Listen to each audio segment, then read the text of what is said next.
Hello viewers, সবাই কেমন আছেন? আশা করি সবাই ভালো আছেন। আমিও আলহামদুলিল্লাহ আল্লাহর রহমতে অনেক ভালো আছি। আজ আমি আপনাদের একটি রেসিডেন্সিয়াল এরিয়ার একটা মাঠের এসেছিলাম আমার সন্তানদের নিয়ে, এবং সেই মাঠের চারপাশে পরিদর্শন করতে করতে আজকের ভিডিওটি।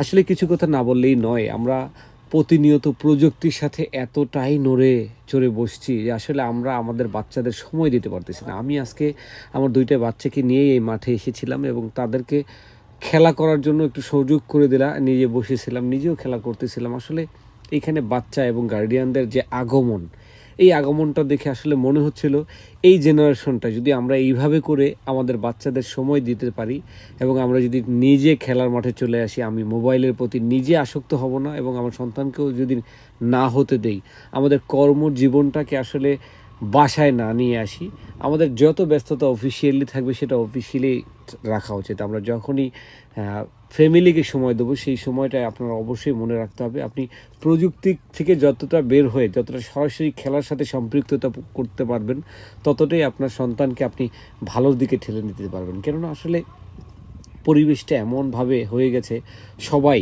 বাচ্চারা এখন কিন্তু খেলার মাঠে খুব দেখা যায় না। তো এই খেলার মাঠটা দেখে আমার কাছে খুব ভালো লাগতেছিল। একটা খেলার মাঠটা অনেক বড়।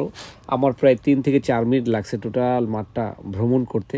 বাট তারপরেও আমার কাছে ভালো লাগছে এই জন্য যে এই একটা মাঠে ক্রিকেট খেলা হচ্ছে, ভলিবল খেলা হচ্ছে, তারপরে ফুটবল খেলা হচ্ছে, মিনি ফুটবল খেলা হচ্ছে, এবং বাচ্চাদের তো তো দৌড়ঝাঁপ, মানে বাচ্চাদের এই যে কলরব এবং এই গার্ডিয়ানরা এখানে এসে যে সময় দিচ্ছে বাচ্চাদের জন্য, এই জিনিসটা দেখে আমার কাছে খুবই ভালো লেগেছে।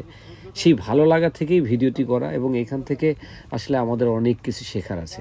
কারণ আমাদেরকে আসলে আমরা যদি বাচ্চাদেরকে সঠিকভাবে মানুষ করতে চাই, মানুষের মতো মানুষ করতে চাই, সেক্ষেত্রে আপনার বাচ্চাকে আপনার নিজের সময় দিতে হবে। এটা আসলে কারোর উপর ডিপেন্ড হবে না। আপনি যত ব্যস্ততায় থাকুন, এই ব্যস্ততার মধ্যেই আপনাকে সময় বের করে নিতে হবে যে আপনি আপনার বাচ্চাকে কীভাবে সময় দিবেন। আমি এই রেসিডেন্সিয়াল এরিয়াটায় এসেছি, কিন্তু এখানে আসলে প্রচুর ব্যয়বহুল একটা জায়গা, কিন্তু তারপর রেসিডেন্সিয়ালের এরিয়ায় মানুষ যে ঘর বাড়ি করে এর কারণ একটাই, সেখানে একটা উন্মুক্ত খেলার মাঠ পাওয়া যায়। সব কিছু একটা মানে ডিসিপ্লিনের মধ্যে থাকে, যেটা এই ডিসিপ্লিনের মধ্যে থাকতে থাকতে আপনার সন্তানও কিন্তু একটা ডিসিপ্লিনে চলে আসবে। মূল বিষয়টা হচ্ছে আমার যে মেসেজটা আপনাদের দেওয়ার উদ্দেশ্য, সেটা হচ্ছে আপনার সন্তানকে যখন সময় দিবেন, আপনার সন্তান কখনো মাদকাসক্ত হতে পারবে না। আপনার সন্তানের দ্বারা অনেক অন্যায় হতে পারবে না যখন আপনি আপনার সন্তানকে প্রপার সময় দিবেন। যাই হোক, এই মেসেজটা আপনার সন্তানকে সময় দিন, এটাই হচ্ছে আমার মূল মেসেজ। আমার ভিডিওটি যদি একটুখানিও ভালো লেগে থাকে বা আমার কথাগুলো কোনো ধরনের ভালো লেগে থাকে, অবশ্যই লাইক, কমেন্ট করে আমাকে নতুন নতুন ভিডিও করার অনুপ্রেরণা দিবেন। সেই প্রত্যাশায় আজকের মতো বিদায়।